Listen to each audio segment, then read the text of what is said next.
Good morning guys. Ayan, namimiss niyo ba ako? Namimiss niyo ako mag-vlog? Hi! Bagong gising yarn. Ayan. Wala ako nagising. Paglutuan ko ang aking asawa. Ayan. Nilamos muna tayo. Toothbrush para fresh.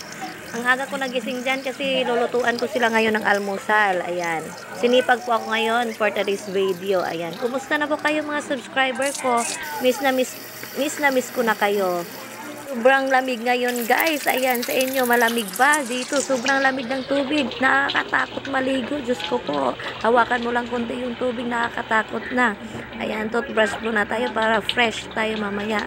Tapos magluluto na ako ng almusal para sa aking asawa. Ayan, bumili muna ako ng tinapay sa may bakery sa amin. Malapit lang din yan sa amin. Lakad-lakad din pag may time. Bibili ako ng pandesal. Diyan pala kami bumibili ng pandesal.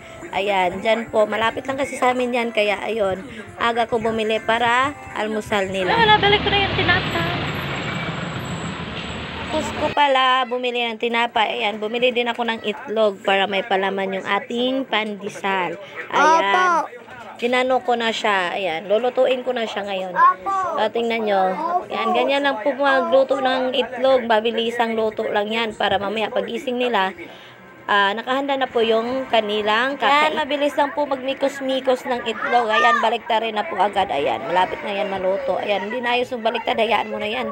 Kaya mikos-mikos nga pagluto. Ayan na po ang ating itlog na ipalaman sa ating pandesal para sa kanilang almusal. Ayan, luto na po ang aking itlog. Ilalagay ko na po sa plato. Ayan, lagyan po natin ng design konti para mas maganda tingnan, charis. Para pagising.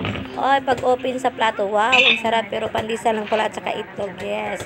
For today's video, ayan po, pandesal at saka itlog ang ating almusal for today's video. Ayan na po, nilalagay ko na po sa plato. Inisainan ko lang siya para maging maganda tingnan. Ayan po. Next po niyan is magtitimpla na po ako ng kape kasi mahilig po sa kape yun. Tapos, pagkatapos ko ihanda lahat, gisingin ko na sila. Ayan na po yung finished product. Ayan na po, may kape na, may pandesal at may itlog na. Thank you for watching. Please like, share, and subscribe. Mary Ann Abrigana Vlog. Babush!